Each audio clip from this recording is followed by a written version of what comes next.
sorry. I don't understand the question. Please repeat. Stop fighting. Give Simon a turn. Why does he always have to have a turn? Hey Henry, what's the weather like? Currently in Toronto, it's 24 and sunny. Ryan, thank you so much for being able to speak with me. I got to ask you right off the top, how are you doing personally, business-wise? Because, of course, 2020 being such a rough year when it came to making films or doing much of anything.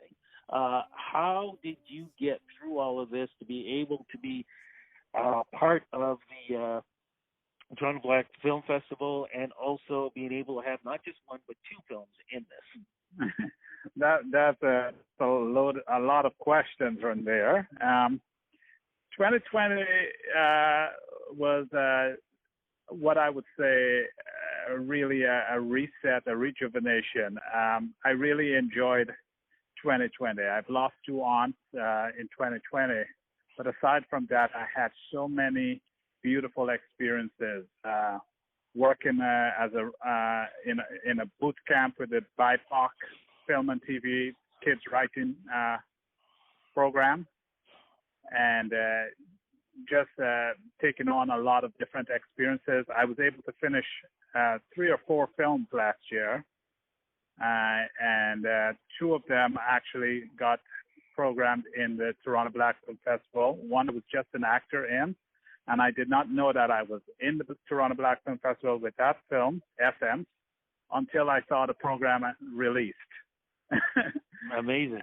And Henry was the personal film that we wrote. I wrote it with my 6-year-old kid 2 years ago, and we spent the entirety of the COVID working and doing the post-production on that film, and that was the one that I think we'll be talking mostly about today. How difficult was it to, I'm going to jump in, how difficult was it to film? Because there were so many times where things were opening up and then they were closing, nobody knew what was going on, and you had to take so many precautions. Well, what had happened is we filmed this project in 2019, August 17, 2019. And we had it with editors. It's a low to no budget film, so we were calling in a lot of favors. And so it was sitting on some editor's desk waiting for their availability to edit it.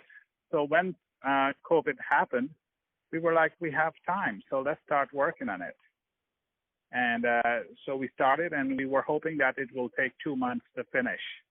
But due to the COVID, there were so many delays and so on. So we ended up spending about 9 months for this film, just working with everyone's schedule and different things.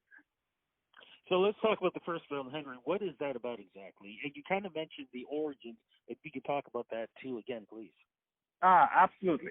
Henry is a story that looks at the relationship between humans and the technology that supports them.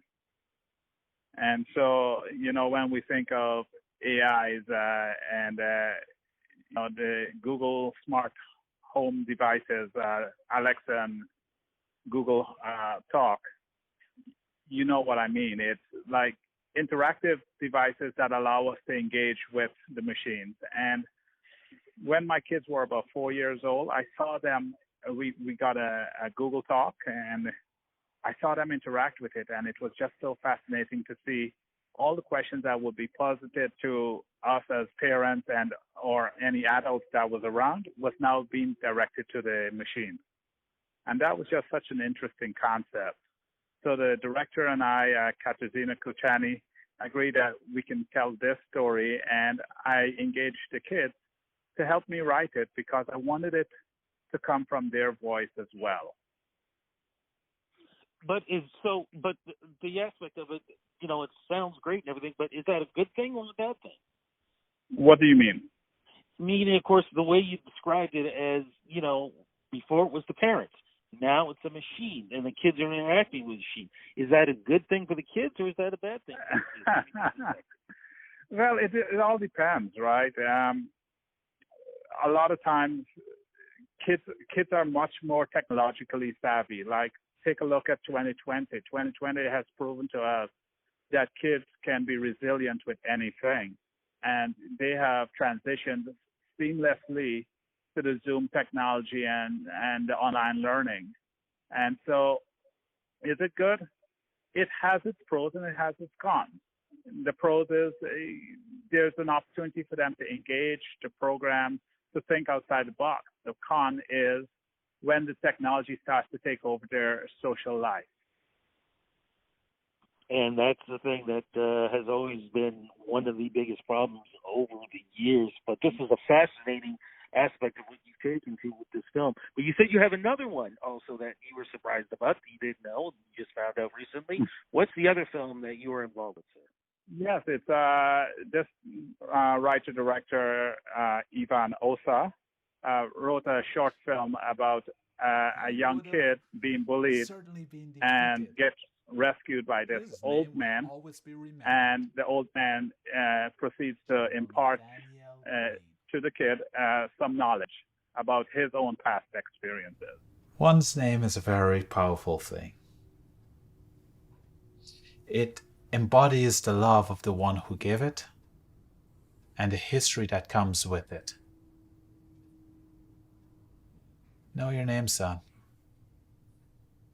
Know yourself, and no one will ever take advantage of you again. Old school meets new school kind of thing. Sort of thing, yes. Where was this actually filmed, and when was it filmed? That was filmed, I think it was in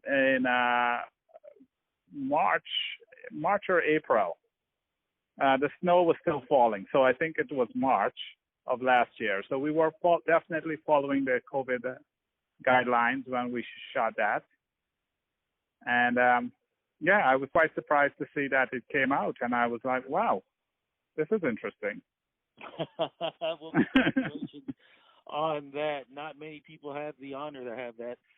Well, that happened to me. That happened to me once before when TIFF had just opened. I had worked in a film with Don Wilkinson, and we went to TIFF Bell Lightbox to screen it. And when I got there, I saw my name on a different film as well.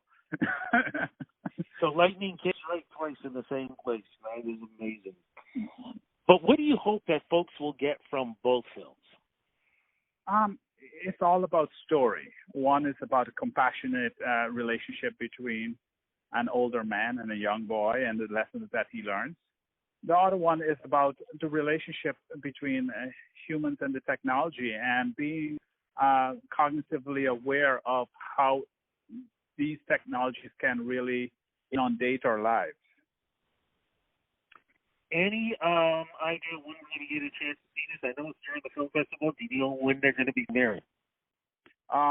They're all going to be released on the 10th of February, and it's going to be playing continuously until the 21st of February. So it's amazing. All 10-day festival. Yeah. Amazing. Any other works in the future happening with you right now?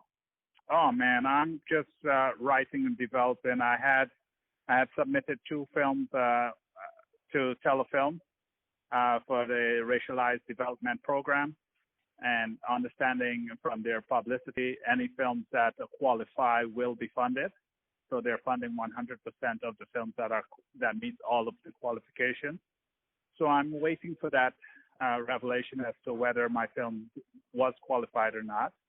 I'm also looking at developing Henry into a serialized 30-minute television series. That'll be cool. And exploring that concept a little bit more. I have already a 4-season arc, and I'm just developing other television shows as well. So I'm really excited about what the future has. Sounds like the pandemic did not slow you down. It just sped things up. Congratulations on all of the success and future success. Thank you so much. Thank you so much. For folks who want to get in touch with you, social media is the place to go. Where do we go to follow you? Yes, you can find me on Facebook, Ryan Singh Enterprises, Instagram, Twin Papa 321, Twitter, lesser so at Ryan Singh Media, or my website, ryansingenterprises.com. Congratulations again. Looking forward to seeing your films, and looking forward to talking to you again in the future on your other works. Congratulations, and have a great time at the festival.